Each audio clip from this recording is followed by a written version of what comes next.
Seneca, Hampton. Where you at, boss?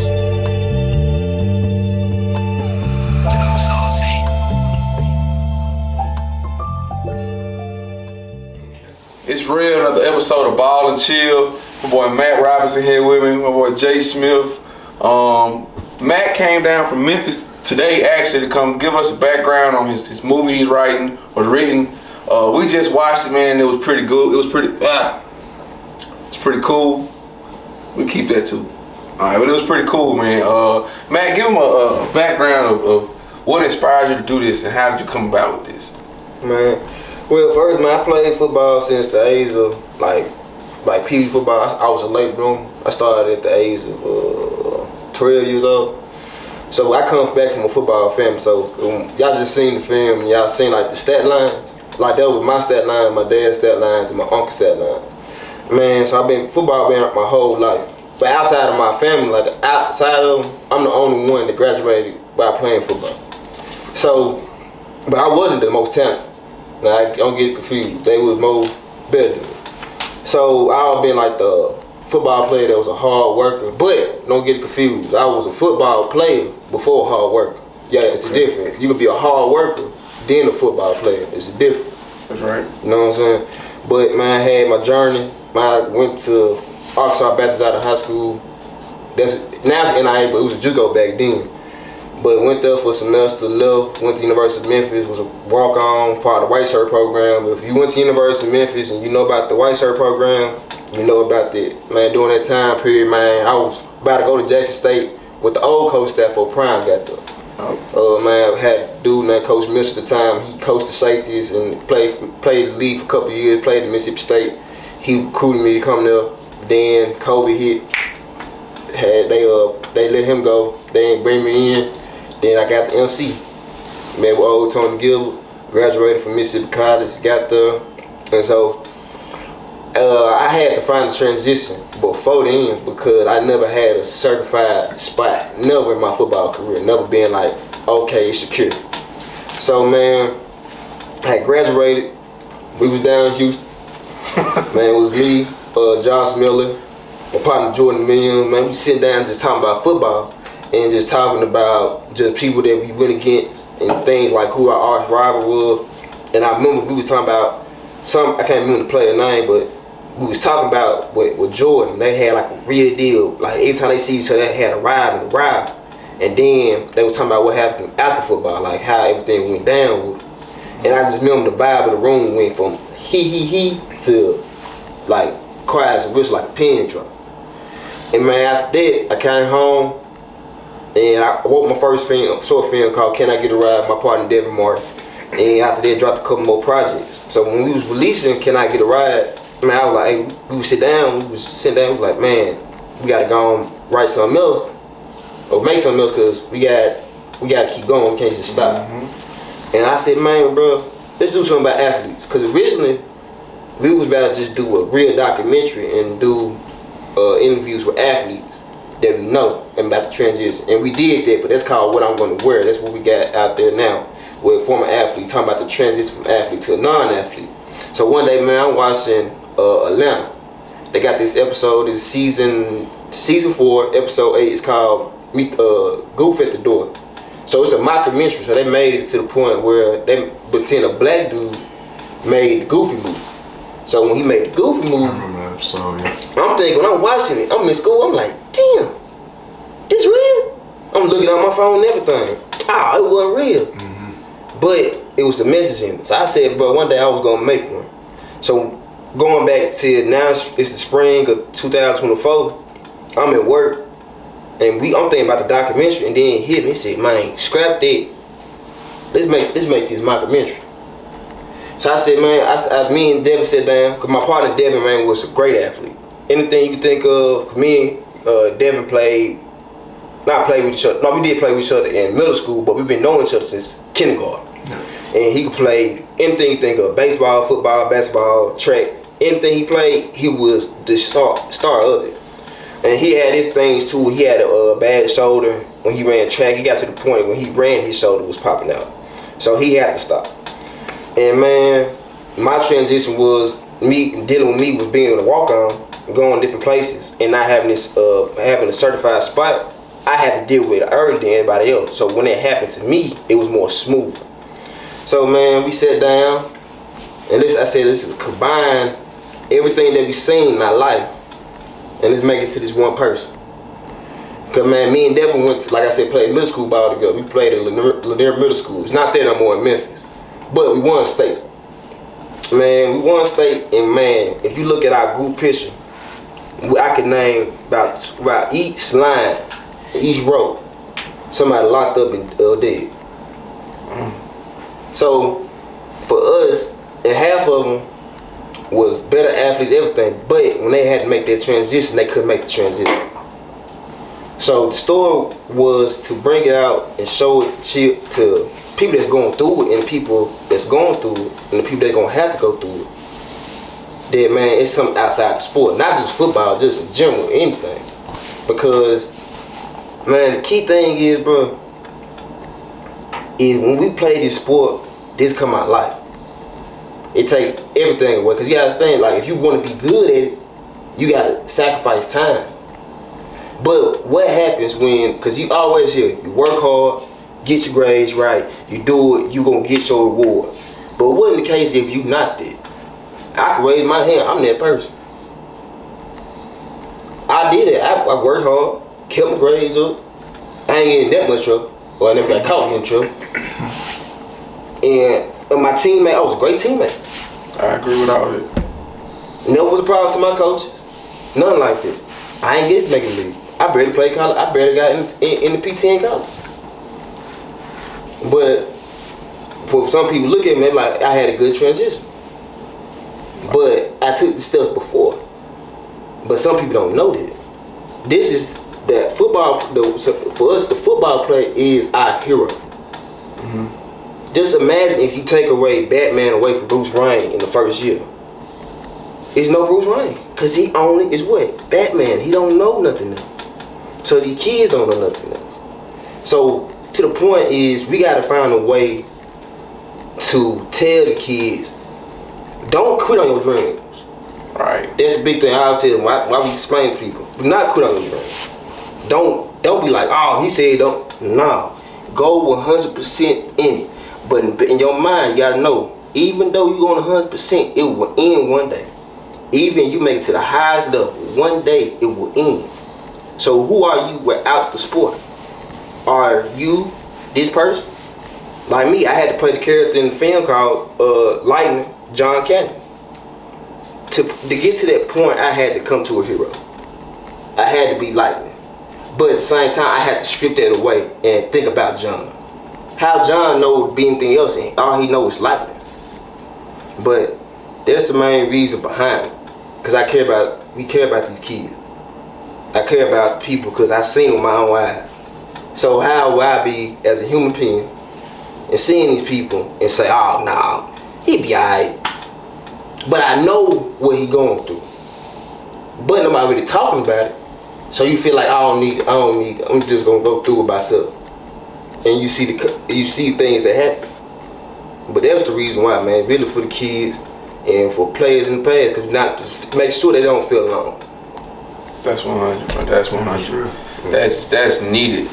That's needed because you see a lot of kids, they lose themselves so fast. Mm-hmm. I mean, so fast. For one reason or another. But like when we watched it right then, it kind of put me in my thoughts like, how many kids actually go through this? And it's more than we think. It's more than we think, and I'm guilty of it. I'll be honest right here in front of everybody. Like, it's sometimes, you know, you have kids and you get so caught in the sport mm-hmm. that you only see them as a football player. And it's true. It's true. I feel guilty about it. Mm-hmm. I think that just made me think about a lot of stuff that I need to change. And I do get to know my players personally, all of them. But I need to take a step further mm-hmm. because at the end when I saw he kind of said, you know, I was a hero to my coach, but he was never a hero back to me. Mm-hmm. And I was like, damn.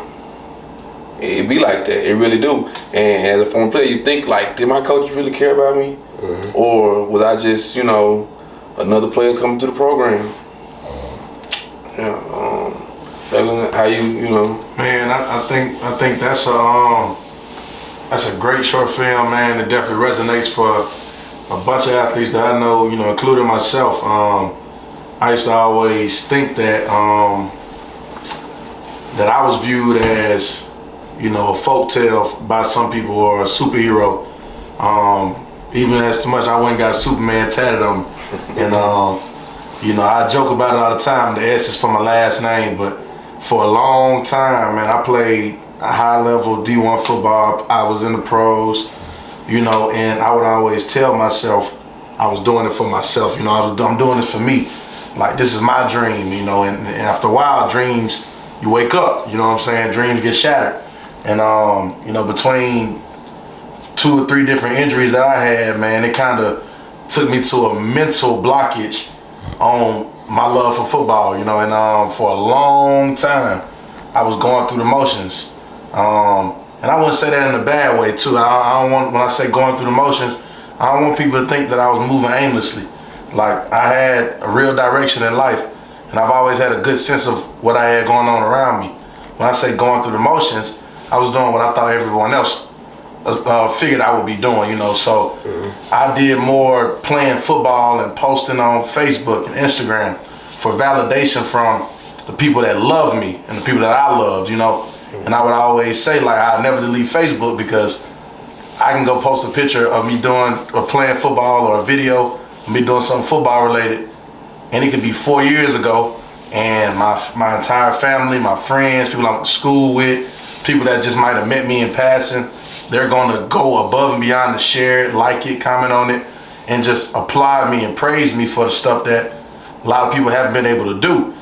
So I think, that was big what you said, just about, the validation of it all, man, just being able to be satisfied with what you did and, on your way out, and knowing that, you accomplished, like you said, you were the first person to graduate while playing football. You minimized the football side of it, but I'm maximizing the fact that you were still able to do both of those things at the same time, man. And I think it's definitely a hard transition, you know what I'm saying? It's definitely a hard transition.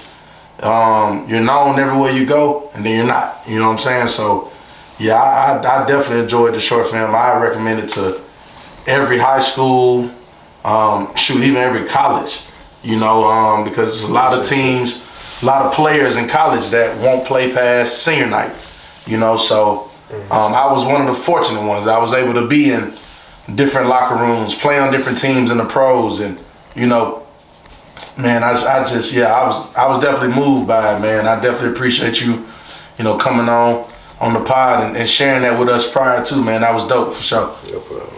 For sure, man. It's and it really, it definitely correlates with football, but it made me think about life, period. Just the pressures you face day in and day out. I think living up to the expectations, because we do. We do put them on ourselves in a way. We do put the expectations on ourselves, and once we set that standard, it's like you gotta live up to it. Because if you don't, you feel like you disappointed everybody, which makes you really, like, they don't understand that, like, when you disappoint them, it really hurts you more than that, and that's a lot of pressure, especially for like high schoolers, man, 16, 17, and you just got so many people looking up to you, in a lot of situations, in a lot of these small towns around here, even some big towns, big cities, you have teenage boys who are really the light of their family. Like, they are carrying the torch, and it starts so young. And and like he said, unfortunately, a lot of the kids won't see the mountaintop. They won't get there. Not the football mountaintop, but there's other mountaintops to touch, to climb. For sure. But that's so big, man. I think the film, and y'all have to check it out. We gonna share the link down in the comments in the bio somewhere. It's coming out March the 23rd, 25th, Tuesday, March 20th. Yes, March 25th, man, and it's gonna touch. I think mental health. It's gonna touch ego issues, identity issues. I think coaches should check this out. This is for more than players. This is for coaches of all levels, for you to realize the impact that you have on all these men, young men. They say a football coach touched more lives in one season than the average person touching their whole life. Yeah. You're dealing with 100 kids, 100 young men looking for guidance. At least most of them are.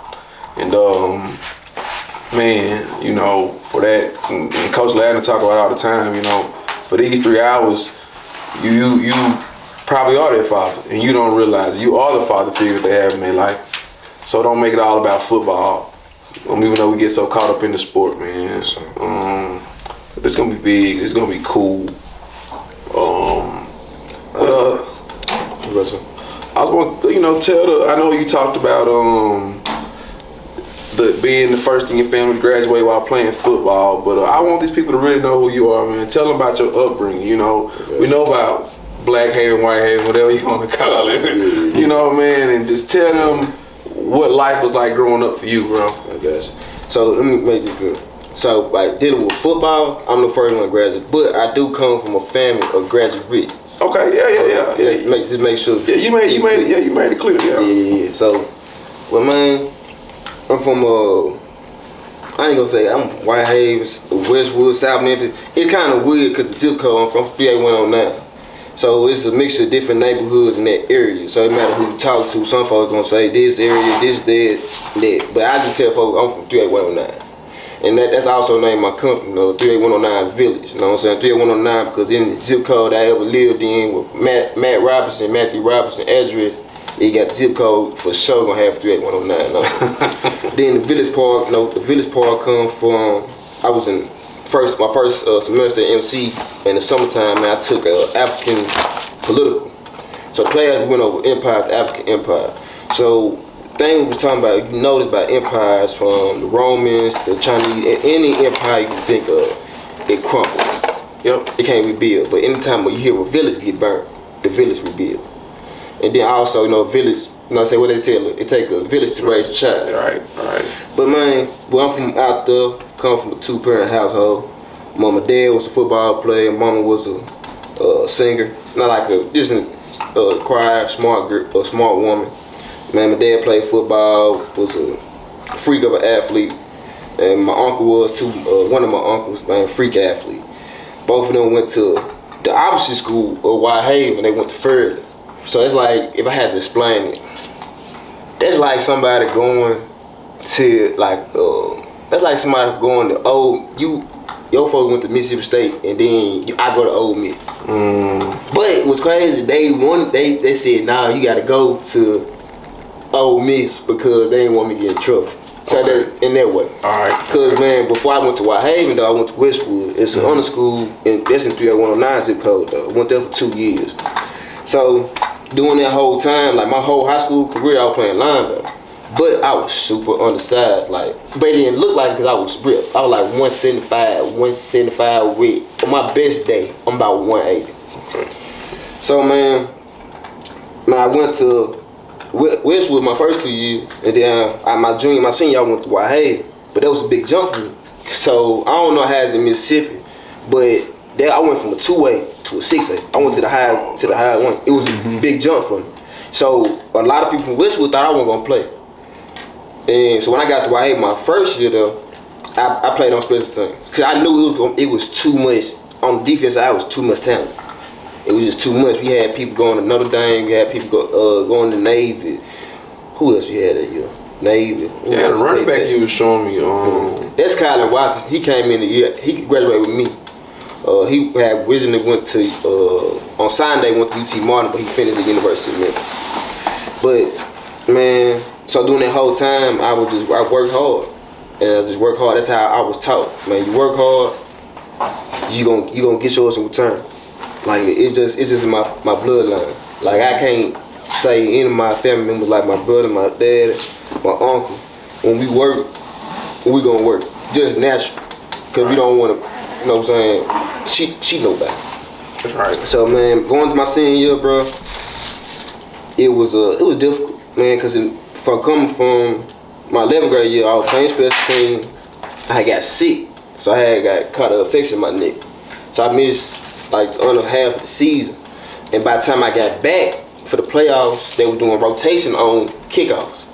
So we get the week before, a dude named King, he went to a school called Kingsbury. I don't know his real name, but we used to call him Kingsbury when we came to White Haynes. Man, we playing Ravenwood. He run it's a kickoff. It's a tight game.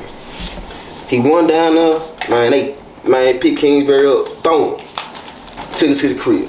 But you know what's crazy though? I was supposed to be on the kickoff. But for Kingsbury? Yeah. But what happened was my aunt, one of the coaches, my head coach about to put me in. He like, hey, Matt, your turn. The aunt said, no, put him in. They put him in. So we came back. And the next week, my coach said, he said, man, Matt. He said from everybody, he said, man, Matt, I should have kept you in. Right? So I go from there till go in the spring. I go in the off season. I'm lifting heavy. Now remember I told you I'm 175, 185, but I'm lifting with the old line. My partner was Anthony Jeter. Shout out to you, Jeter. And me and him just working. I work my butt off in the springtime.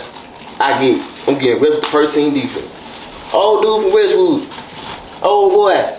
Old little goon Matt. Get on that thing, you feel me? Man, guess what happened? Had somebody do too much practice. Guess what? Got my knee caught up in the turf. Missed the whole spring game. Guess what happened by summertime? That boy was back on third team. And guess what happened? Them folks really forgot about me a little bit. So, but I worked my butt off. So by the time we got to the season, I would do my stuff on special team. So after the point, when we doing things, I'll play this week. But guess what? The next week I won't play. I'm gonna tell you the craziest thing ever, bro. First round of playoffs. Like y'all seen the article that was on the thing to my linebacker had 3 tackles for loss, 2 sacks, 1 fumble cover. That's my stat line. I did that in the first round of playoffs. And I did that in the quarter. I did that in 1 quarter and a half. And it was no cold ass team. That was like a sorry ass team first round type shit. Right. But still, I ain't played the full game. Guess how many stats I got the second round? What you did? Guess. Sure, you doubled it up. Hell nah. You ain't do nothing. I got about 3 snaps on defense. Every time. But guess what though? I won not a cancel to my team, still supported and did what they told my team needed me to do. That's coming with you. It's spoken what you said earlier. You always been a good teammate. Yep. And obvious mature. Because we've been talking about over where I'm coaching. We talk about mental toughness a lot. We've been diving deep into mental toughness. Forget the physicals. We've been diving into the brain. So everything we've been doing has been physically challenging, yeah, but it's been more mental. And but I talked to the team yesterday, and I told them like you can't be mentally tough and immature at the same time. It's not gonna work. Yeah. And clearly you stated a lot early maturity. I mean, I know you pretty mature because knowing you personally. Yeah. And knowing you sleeping right now because I done got you up all night. But you good, bro. We here though. Cause even then, cause the players, bro, I tell you this. Even then, bro, I made sure I still gave 100%. Because my thing with my head, my head was like, bro, if this ends today, can I say I gave it my all? So when they go into that, when I got to Mississippi College, by my senior year, that was the same situation. I was dealing with, to the point, I say this, because I was a walk-on, sometimes I made the mistakes, but I also remember Coach always tell us, if you make a mistake, if you come back, it's not how you start, it's how you finish. So in my case, I had moments like that. I admit that. So like one time, do you remember it was the last fall scrimmage? Yeah, I do. And remember the whole time we going against the ring team. And then in like last last couple snaps they started going trips. And remember that one time I was scooped between the tackle and the 3, but I was supposed to be between 2 and 3. Yeah. And I got it wrong. I had a crowd. I don't know why. I had a crazy ass brain fart. But what happened that same play? Remember the big old stock running back? Yep. Whole day he running through folks. I met him right in the hole. Clapping. But I already knew if I ever went to my coach about it, that was gonna be the example he gonna use against me. I was like, so I'm listening. So man, you gonna get me in trouble. So after that, and going through different things, like they was doing politics with me, I still wasn't a bad teammate. I still make sure everybody was good. Even when I wasn't traveling, I make sure, like, when we lost or something, I encouraged the whole team. But that shows character. And I feel like, bro, and I gave it my all. Because by the time it ended for me, I was fulfilled. You had no regrets? No regrets. Because even to the point, bro, me and Bloody, the year after, Bloody had a great season, but the season wasn't good as a team. And I remember me and Bloody was talking, man, I said, man, Bloody, you want to quit? And you could say today, if I gave it my all, I gave it 100%, I say quit right now. And you can say you gave everything in time, you can leave this jump right now. But if you have anything left in you, I said do not quit. And guess what? He didn't quit. The next year he made first team all GSC. He did. He was all conference. Shout out to Bloody. Shout out to Bloody. Yeah, man. Hard worker. Another hard worker. Yeah, good. He was good. I knew he was gonna be good going into the senior year. He worked hard that summer. Well, yeah, it started early. Yeah, he wanted it. Man, but you know, I love your underdog story because you did what a lot of people can do, which is, you know, play football, but it's a lot of people that can't do what you're doing. Like they can't, like this stuff, these cameras, these lights, you writing, filming, that's way harder editing, than football. Man, that's so much harder than football, man. I promise. I've been trying to get into the tech stuff, bro, and I be feeling like my dad sometimes. Like I feel like I ain't gonna say his age, but I feel like I'm an old man sometimes, bro. I be like, this is killing me.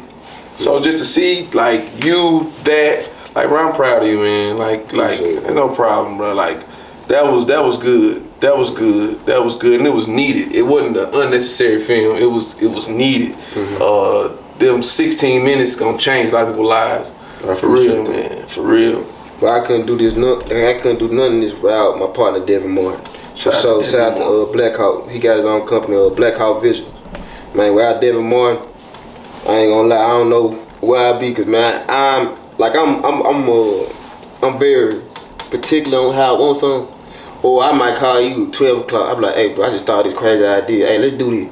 And he be like, alright. He be like this. Alright. But shout out to him, because without him, bro, it ain't no me. Because what we did, there was majority of me and him. I also shout out to Maria for helping us too. And man, but without him, bro, it wouldn't be no 38109 Village. It really might not be Matt Robinson right now, because how I work and the work ethic and the pace that we go, a lot of people can't handle it. I know y'all see what I got on. I got my big game jacket on, my big game shades, my big game hat, my big game hoodie, my big game pants. Y'all can see the big game bag in the back. I would say you can get it, but you can't. It's very exclusive, and I like it like that. Bingo probably want to sell it to the public one of these days. In the meantime, I'm gatekeeper. That's right. If you want big game gear, you gotta join the gang. It's that simple. You gotta be big game or nothing. It ain't no in between. Man, this is another episode of Ball and Chill. Thank y'all for tuning in, man. My boy Matt Robinson, Jaylen Smith, man. Keep going, and I also need y'all to email me at ballchillpodcast@gmail.com for promo or commercials. We're now want to start doing songs of the week with DJ Rookie. He gonna join us soon, man. Let's do some big things. Get y'all name out there, get y'all face out there. Appreciate y'all. Appreciate you for coming too, bro. No problem. Sure. Lightning come out March 25th, 5 p.m. on YouTube. You can follow us at 38109 Village on Instagram, Twitter, and that's also our YouTube page.